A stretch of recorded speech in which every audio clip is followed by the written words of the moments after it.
안녕하세요. 저는 큰나무 사회접동조합에서 SW 복지팀 실장으로 근무하고 있는 김세영이라고 합니다. 지금부터 코딩에 대한 강의를 한번 시작해 볼 건데, 코딩이 아마 어떤 건지 다들 잘 모르실 거예요.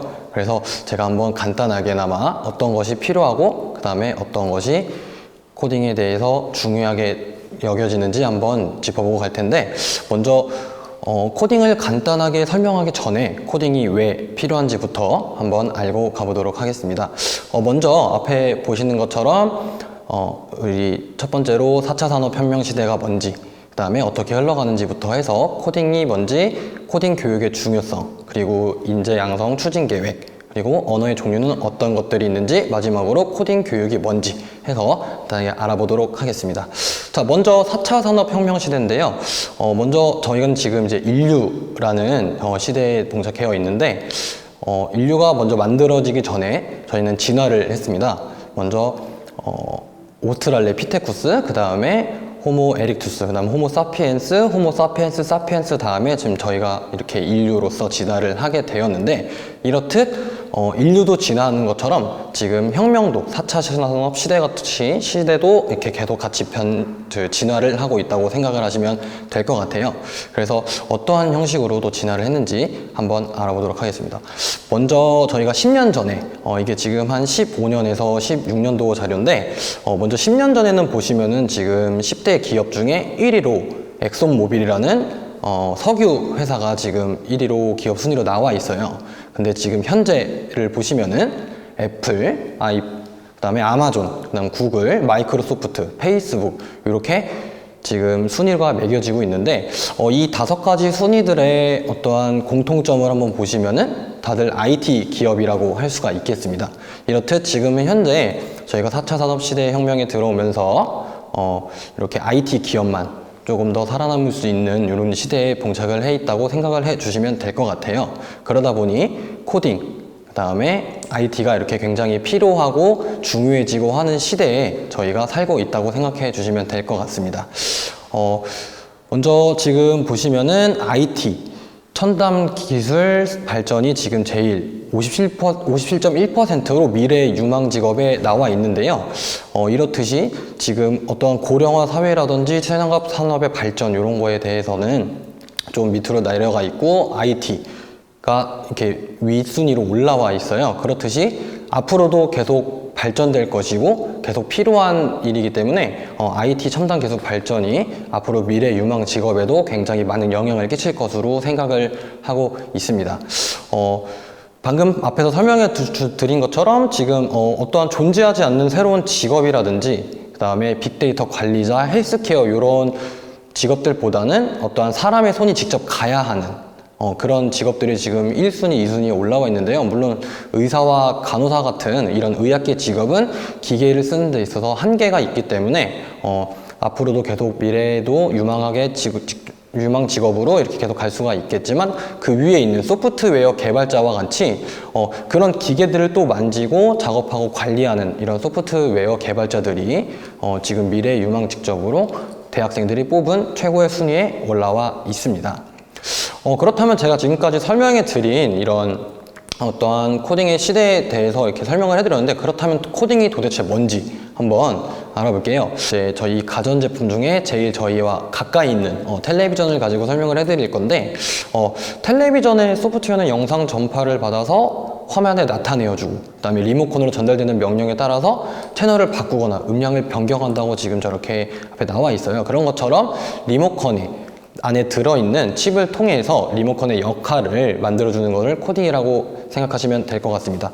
또 두 번째로 냉장고의 프로그램은 음식물이 상하지 않도록 온도를 유지시켜주고, 그런 어떠한 이상이 있으면 알람을 울리는 이런 역할을 하고 있는데요.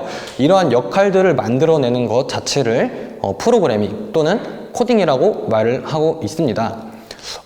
그래서 저희가 생각하는 프로그래밍, 이렇게 생각하면 굉장히 딱딱한데요. 프로그래밍 언어를 가르치는 것이 아닌 어떠한 컴퓨터가 생각하는 그런 알고리즘을 가르치는 것을 코딩이라고 생각하면 되겠습니다. 이꼴 논리적 사고력이라고 또 같이 생각해 주시면 이해하는데 아마 편하실 것 같습니다. 그래서 저희는 지금 이렇게 1차, 그 다음에 2차, 3차, 4차 까지 산업혁명이 지금 와 있는데 밑에 보시는 것처럼 문맹, 컴맹, 코맹이라는 단어들이 있어요. 먼저 문맹으로 말할 것 같으면 이제 글을 읽지 못하거나 이제 낭독을 하지 못하는 그런 분들 얘기하고, 컴맹은 컴퓨터를 아예 다룰 줄 모르는 분들, 이런 식으로 해서 지금 단어들이 나와 있는데 실제로 저건 이제 국어 사전에 등록이 되어 있는 단어들이고요. 근데 그 옆에 보시면 코맹이라는 단어가 이제 신조어가 생겼어요. 요즘에는 코딩을 하지 못하면은 저렇게 코맹이라고 부르기도 한다고 이렇게 나와 있습니다. 그래서 저희 코딩이 왜 필요한지 제가 한번 간단하게 또 설명을 한번 드려볼게요.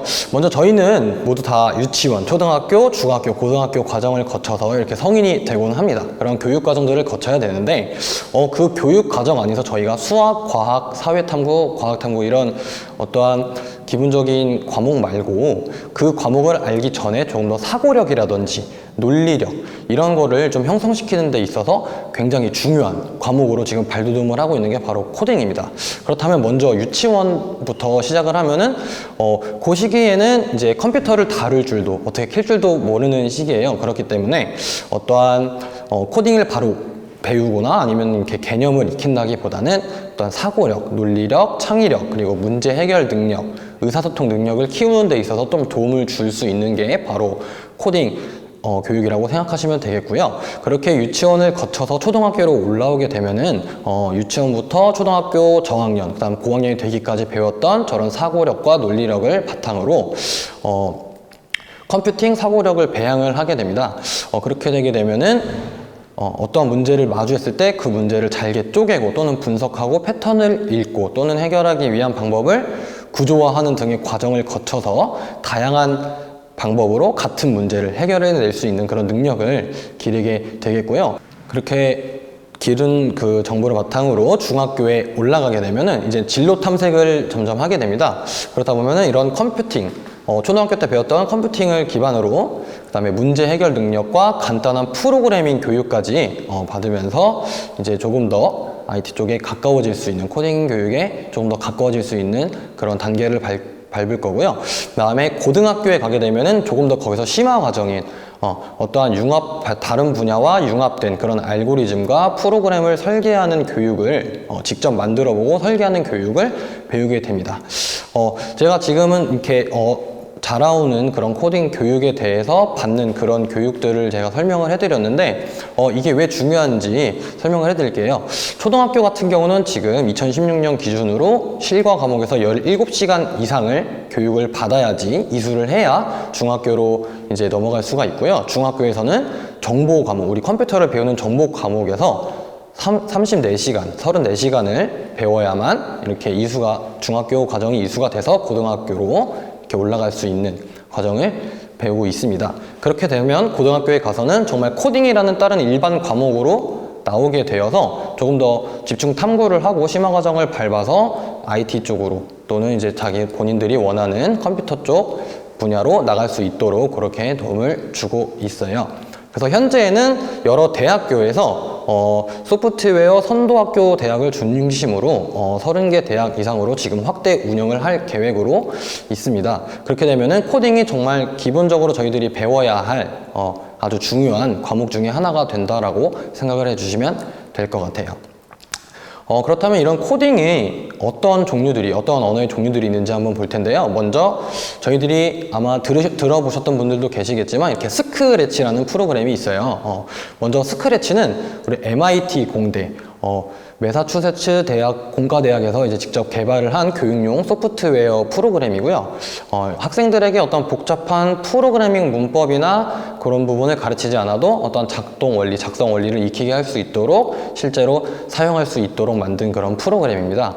근데 이 스크래치에 조금 단점이 있다면은 저기 앞에 보이시는 것처럼 되게 복잡해 보이고 어려워요. 왜냐면 기호의 표현이 처음 이제 나왔기 때문에 어떠한 배합들은 쉽지만 안에 있는 단어들이 조금 어렵다는 점 그렇게 알고 계시면 될 것 같아요. 그래서 이런 스크래치를 기반으로 저희 나라에서도 가만히 있을 수 없다 해가지고 만든 이제 한국형 프로그램이 있는데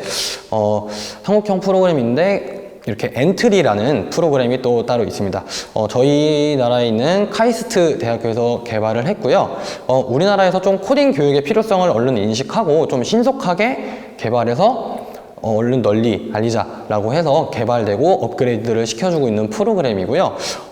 이 스크래치와는 다르게 이 엔트리라는 프로그램은 지속적으로 업그레이드를 계속 하고 있습니다. 그래서 업그레이드를 하면 할수록 이제 보통 하드웨어가 이제 제어가 가능하게 되고요. 또는 여러 가지 인터페이스 등의 기능이 변화가 빠르게 된다고 생각을 하시면 될 것 같습니다.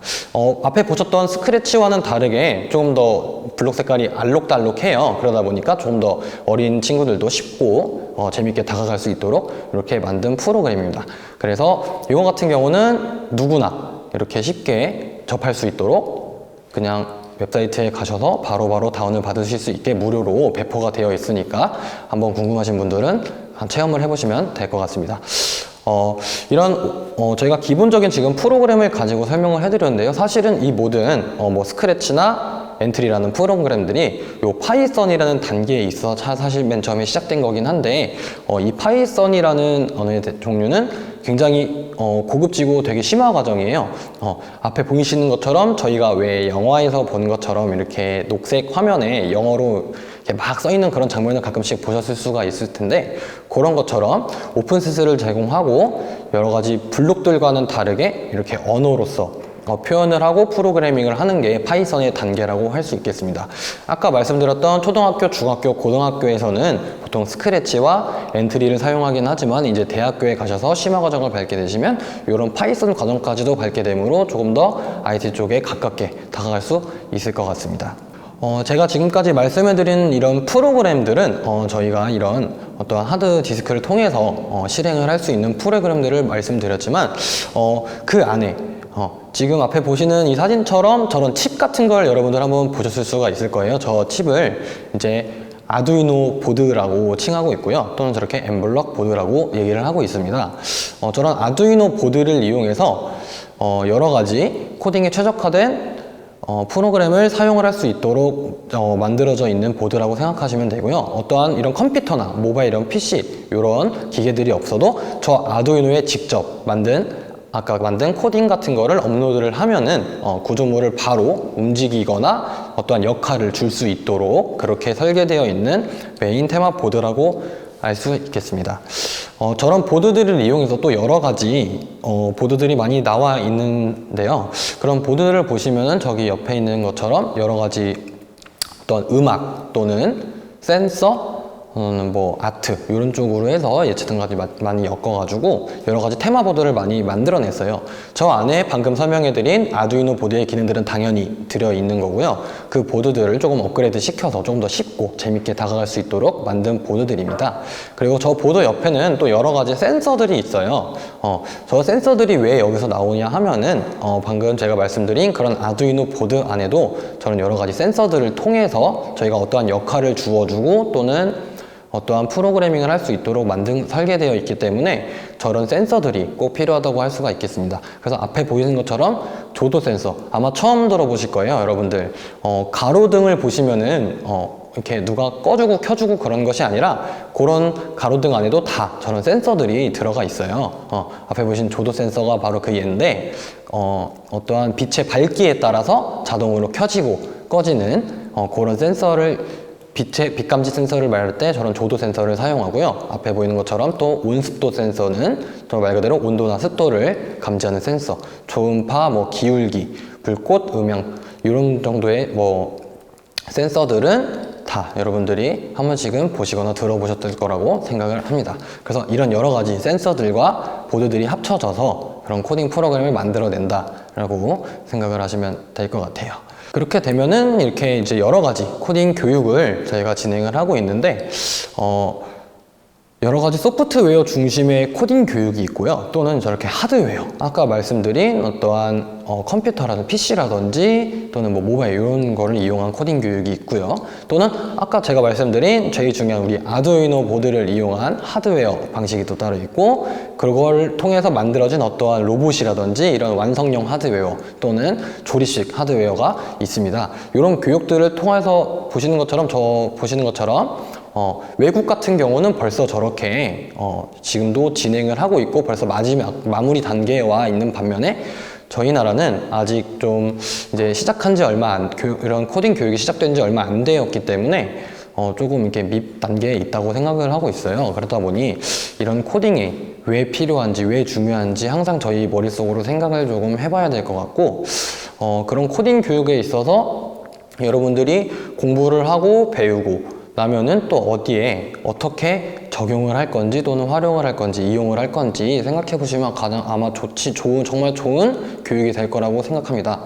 그래서 수학, 과학, 사회탐구, 과학탐구 이런 저희가 기본적으로 배우는 과목들을 배우기 전에 왜 그 과목들을 해야 되는지 또는 이걸 하면은 어떤 것을 내가 배우는지부터가 생각하는 게 가장 중요하지 않다는 제 개인적인 견해를 한번 밝혀보고요. 그렇게 돼서 저희가 코딩 교육을 배우게 되면은 아마 이런 문자 코딩 교육이나 또는 블록 코딩 교육을 통해서 배우게 될 거예요. 근데 옆에 보이시는 문자 코딩 교육은 아까 말씀드린 어떤 좀 어려운 심화과정인 그런 파이썬이라는 프로그램을 통해서 아마 들어가게 될 것 같고, 그 다음에 옆에 있는 블록 코딩은 아까 봤던 스크래치나 어떤 엔트리 같이 조금 더 쉽고 재밌게 다가갈 수 있도록 만든 프로그램을 이용해서 저렇게 체험을 하고 교육을 받는다고 생각을 하시면 될 것 같아요.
이런 교육들을 받고 나면은 아까 말씀드렸던 것처럼 저희는 지금 계속적으로 진화를 하고 있습니다. 그러다 보니 그런 진화에 대해서 IT 쪽으로 또는 어떠한 이런 네트워크 쪽으로 조금 더 대비를 하고 준비를 하는 그런 과정들을 먼저 한번 생각해 본다면 여러분들이 앞으로 살아가는 데 있어서 조금은 일말의 도움이라도 되지 않을까 그런 생각을 해 봅니다.